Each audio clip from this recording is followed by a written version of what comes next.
Good morning. Hope everybody's warm. If not, huddle up, cuddle, do what you have to do to get warm. Turn up your gas. Turn up your gas. Well, there's Dominion folks are here selling. Sell. And let your water run. And the water folks are here. Turn your thermostat up and let your water just drip. Right? No, you can run it full flow. We're okay.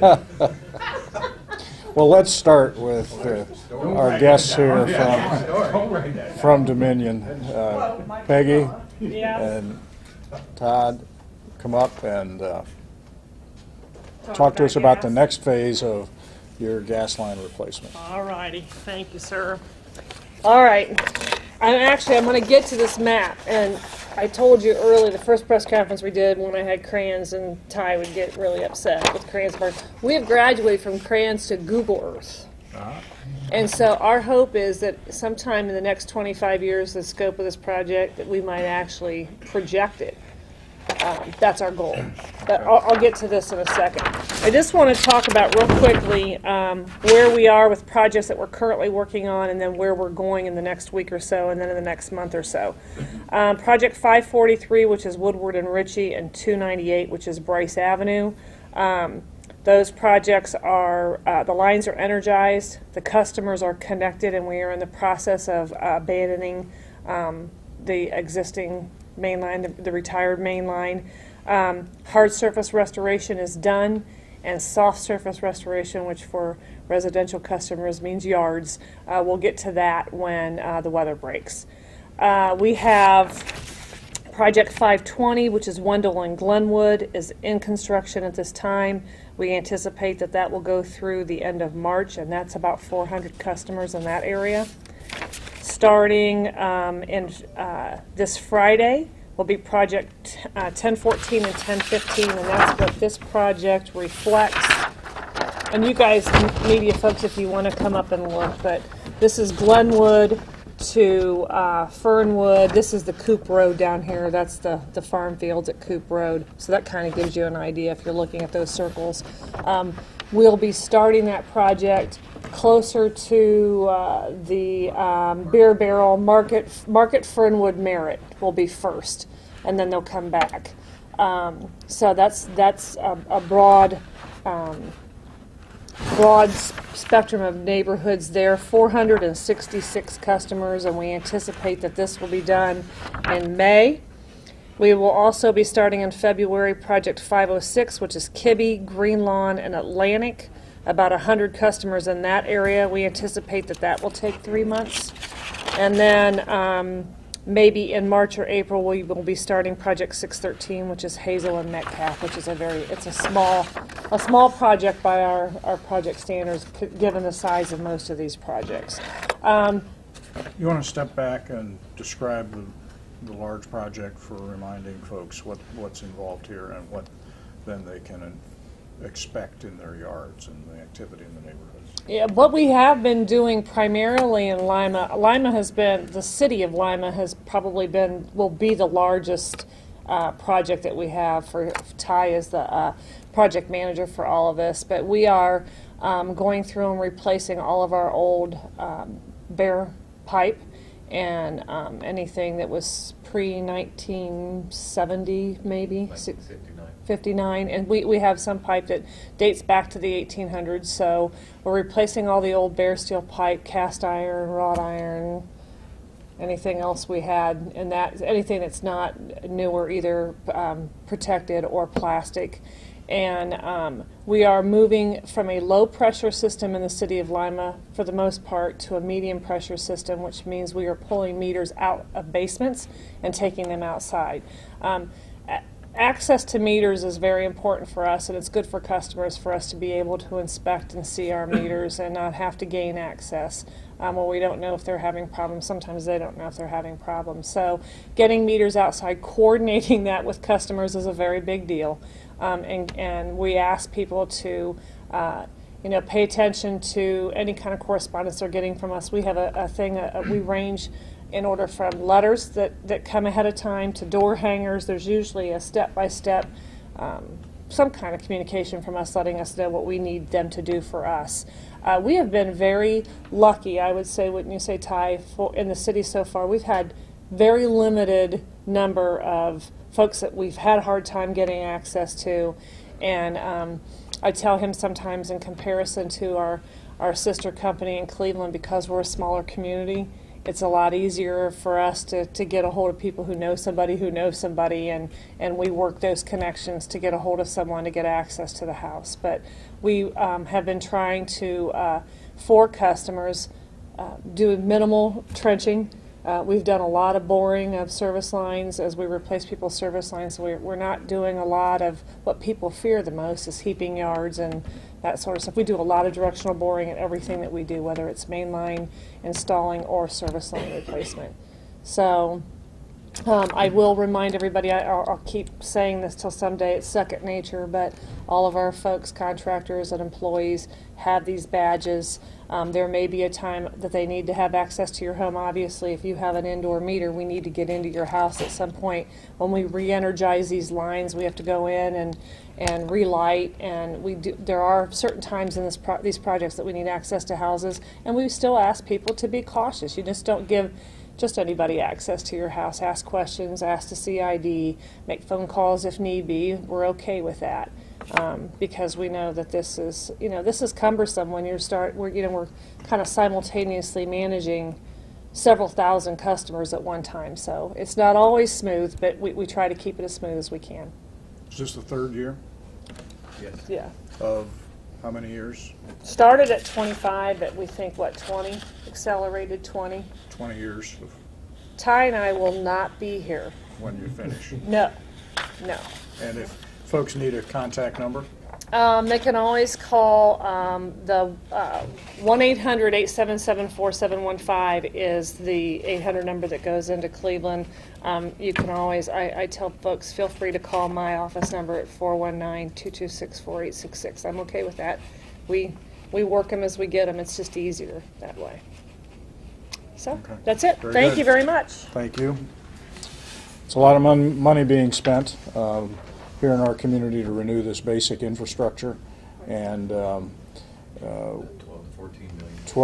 upwards of $14 million this year being spent on this renewal project. And we know from the past that accidents happen from other circumstances, and so I think we should all be pleased that this is happening. Heather Graham is also here from the Lima Family YMCA with at least one, perhaps more than one announcement. Oh, more than one. More than one. Got a few today. Hi, I'm Heather Graham. I'm going to start with a couple announcements from our sports department. First, we'd like to announce that the YMCA Lima Dodgeball Tournament is going to be March 3rd at 1 p.m. And it's a minimum of 6-person teams with a roster up to 10 players. It's $50 per team, and those can be co-ed teams. And you can register for that by calling the front desk. Next, we have our Challenger British Soccer Camp, which is going to be the week of June 10th through June 14th. This is a really great opportunity for kids in this area. The people actually come over from England, and they work with our students and our kids. And we also work with the city of Lima by using the Vine Street soccer fields. We'd like to thank the city for that. And we are also looking right now for host families to host these soccer players to come over to help out our kids. So if anybody's interested in hosting one of the guys for us for about a week, you can contact Alicia Bell at the Y at 419-223-6045. So we're looking for that opportunity coming up in June. How many do you need? How many host families? I'm thinking they're going to need around 5. That number I could not be correct with. So that's about as much information as I know. Also, on the same line as summer, our summer day camp registration is now open. Summer day camp will start June 3rd, and it'll run through August 16th. This year, with the success that we had last year, we are expanding from a 10-week program to an 11-week program.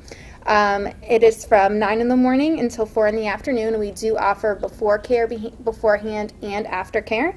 It is $75 for a week for members and $100 a week for non-members.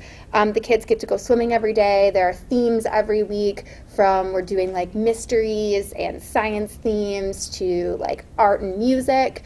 Lots of different things going on with little field trips for the kids. So that's another exciting thing that's coming up. Also, our Teen World Service program. The applications are going to be due February 8th. This is it's a week-long, 10-day experience where we take teens out to Yellowstone National Park, and they do leadership training and different orientations beforehand. And then we are in partnership with the Yellowstone Association, where they get to do different programs and hand-on experiences, from whitewater rafting, learning to fly fish, tracking wildlife and bears. It's just a great experience for teens. Those applications can be picked up at the front desk at the Y, and they are due February 8th. And one last thing. I got a lot today.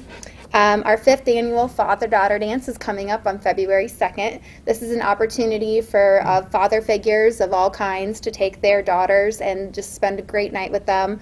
The purpose is to teach young girls how a woman should be treated, and who better to learn from their dad or their father figure. It is from 7 to 9 on that Saturday night. There will be a DJ, refreshments. There will be pictures if you'd like to get your picture taken for $3. Tickets are free for members, and they're $5 for non-members, and you can reserve those by calling the front desk. Thank you very much. Thank you, Heather. Thank you. It's good to start thinking about the summer today. That's when Dominion's meters don't quite function like they do today, but These are the best days of the year. we also have the law director here with an important and unique announcement. So, and I think he's going to make a presentation as well. So, Mr. Geiger. Thank you, Mayor. I have a item here I need to get as well. And having been the recipient of a meter exchange with Dominion East Ohio, I will attest to the good work that they do. Although my grass hasn't quite grown back yet, so okay, I appreciate that. I have a line that I normally use with folks when they say they've seen me in the media, either on TV or in the newspaper, which is that either there's something wrong that I'm talking about, or it's a very slow news day. And today is unique in one sense because I have some good news to announce involving a lawsuit settlement that the city was involved in. Let me give you a little bit of background. It dates all the way back to 2004. The law firms of Corian Tillery out of St. Louis, Ohio, and Barron and Budd out of Dallas, Texas, began a lawsuit against Syngenta Crop Protection, which was related to the additional cost that local water systems were experiencing due to the treatment of atrazine. Atrazine was produced and distributed by Syngenta. It is a common insecticide often used by farmers, which enters local water supplies by farmland runoff into streams and rivers. Atrazine is treated in the water systems by the use of carbon as an absorbent. The presence of any level of atrazine, even if it is below the EPA standards, requires a higher volume of carbon to be used to treat for it, which thereby increases the water treatment costs. In 2010, this lawsuit was expanded to all other states in the United States as a class action lawsuit on behalf of all water supply systems in the United States. And in 2012, Lima was included in the class of claimants for the lawsuit. That class action lawsuit has now been settled with a payment from Syngenta in the total amount of $105 million. After attorney fees, of course, and expenses were paid, there remained the amount of approximately $64 million, which has now been distributed to water systems in the United States. The amount each water system received was based upon a complex formula designed to reimburse water systems for the approximate cost of monitoring and treatment of atrazine. The settlement formula awards each claimant a lump sum of $5,000, which is equal to the approximate cost of 20 atrazine water tests. The remaining fund was then allocated amongst the claimants based upon the levels of atrazine in their water, how often atrazine has been found in the water, how long ago atrazine was found in the water, and the size of the water population that they serve. After significant work by the Utilities Department and the Law Department, Lima submitted its claim based upon detectable atrazine levels in the city water system dating back to 1995. Now, this is 2012, so an effort was undertaken to discover the records dating all the way back to 1995, and I want to take this moment to recognize the specific individual who did that hard work, who was Terry Huber of the Utilities Department.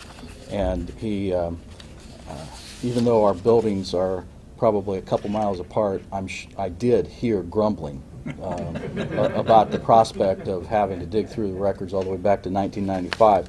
But as you'll hear in a moment, it was a significant accomplishment resulting in a significant benefit for the city. So Terry, thank you very much publicly for that hard work. Lima does in fact use carbon in its filtration system, and Lima continues to use higher amounts of powdered carbon in the summer months, which of course is the time period atrazine is at its highest due to farmland runoff. Lima's additional use of carbon is consistent with the opinion of expert witnesses in the lawsuit, and it's consistent with the purposes of the lawsuit and the settlement formula, which is based upon the presence of atrazine. Lima very clearly demonstrated additional costs incurred for the treatment of atrazine. Now, a total of 1,085 water systems submitted claims for that $65 million. Lima's claim was determined to be the 66th highest out of the 1,085 claims for payment, and Lima received a total of $227,266.77, which I think qualifies as good news and justifies the hard and dusty work that Terry performed on behalf of the city. So I have the actual check that Lima received for the $227,267.77, which I would like to present to the City Auditor Department, Randy Bartels. There's the actual check, and I think it would be a good idea to put it in the bank as soon as we can. Right now? So we do that. Thank you. Now, Mayor, if I can impose just for another minute or two, I do have to comment that, you know, we get these notices about class action lawsuits relatively frequently, and trust me, they never pan out. Certainly none has panned out to this type of extent. So we had our doubters who didn't want to go through the work involved for this because it was a lot of work, and said that we would never see one penny of this money. And in fact, this person promised to buy me a Kewpie for every $10 that was recovered in this money. So if I start gaining weight in the near future, you'll understand why. So I would like to present a symbolic check to this person who would come up now, Mr. Mike Caprella, also known as Doubting Thomas. We got this check blown up to show to Mike that we really did get more than one penny out of this lawsuit settlement. So Mike, here, this is something for your wall to be put up to remind you to always listen to the law department when we ask you to do stuff. So. And I would ask Mike also maybe to spend a moment describing what atrazine is, because it is an insecticide, but I would like him to assure people that the water system still is safe and there's no danger or problem associated with it. So Mike, that's for you. Thank you, Mr. Law Director. And he's correct on all parts. Kewpie for lunch. I hope I can live long enough to pay off that bet. But we treat at the plant. We have what we call a multi-barrier approach to treatment, and one of the very first things we do is we feed carbon as an adsorbent, as Tony mentioned, and it'll remove organic compounds. Just last year, if you remember, we added carbon to the other end of our treatment plant. We have post-carbon, where we have granular activated carbon, and we spent a large amount of money for this addition to take care of all organic matter that comes through the plant. But for the past forever, we have always, we've treated the raw water with a powdered activated carbon, which is a cost, and that's what, led to us getting a settlement here. But I want to say that at no time did we ever even come close to exceeding any maximum contaminant levels for atrazine. There is an EPA standard. It's an organic compound.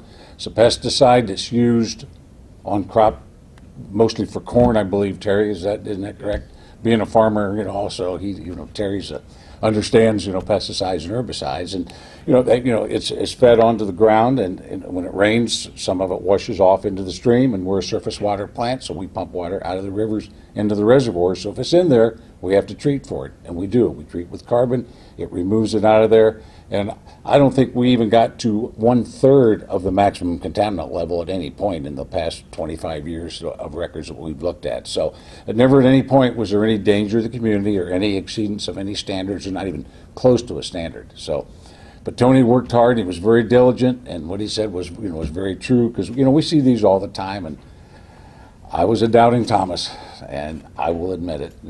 When I'm wrong, it's the first time, Tony. So I want you to understand that. So For every $10, so you owe Tony nearly 23,000. almost 23,000 cubies. They're singles, not doubles, Tony. I understand that, but you make sure that there's no addition. So yeah. So, and believe me, I'm sure this money will be put to good use. We spent a lot of money on carbon treatment just recently, and that just we can't emphasize enough how that helps us meet standards now, but also for things in the future, and new regulations is coming out. I think we're way ahead of the curve on this, and that's always been the philosophy of the department, not to get behind the 8 ball, to be out there ahead of things, and we are. So, but this was excellent work on behalf of the law department and Terry Huber, who gathered all the information, because it's not always easy to go back and find all that information. It's just not something you just pop up on a spreadsheet and it's there, because it wasn't. So thank you. Thank you. I'll go eat my bowl of crow now. So. Well, congratulations, Terry and Mr. Geiger. Great work. I think there's probably one a year where a case comes through, so it's a relatively frequent circumstance where we're solicited for some kind of class action. So this is really a huge and unique circumstance that we've been able to participate in. So I want to thank you for that. I believe that's all that we have for this morning. We'll break down for interviews. Thank you.